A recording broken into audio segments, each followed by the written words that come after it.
Scene 73 short 4 take 1 action. ফুলে যদি এতই কাঁটা গোলাপটা তুই তুললি কেন? প্রেমে যদি এতই ব্যথা সেই প্রেমে তুই ভুললি কেন?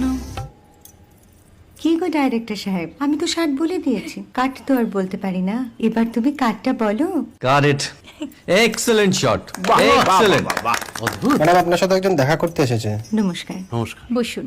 আপনার জন্য আমি চেক বইটা নিয়ে এসেছি ম্যাডাম। কি যেন নাম আপনার ডিরেক্টর সাহেব? পিনাকি মুখোটি। মুখুটি বাবু, আমি ভুতুরিয়া বাবুর কাছ থেকে পরে চেক নিয়ে নেব। আচ্ছা। আগে আপনার বাঁধানো বইটা দিন, দেখি, পড়ি, ভাবি। হ্যাঁ, না মানে সেটা এখনো ঠিক তৈরি হয়নি। ও, তাহলে সেটা আগে ঠিক করুন ভাই, তারপর চেক টেক হবে। কিছু যদি মনে না করেন ম্যাডাম, আপনার হাতে, আরে এটা তো কুমারীর চরিত্র, ওই আংটিটা। ওই যে বললাম ভাইটি, আগে আপনার বইটি রেডি করে আনুন। ও হ্যাঁ, আপনি বোধহয় জানেন না যে মায়া কুমারী তার আংটি কখনোই খোলে না। সে কুমারীর পাটেও খোলে না, বেধবার পাটেও খোলে না।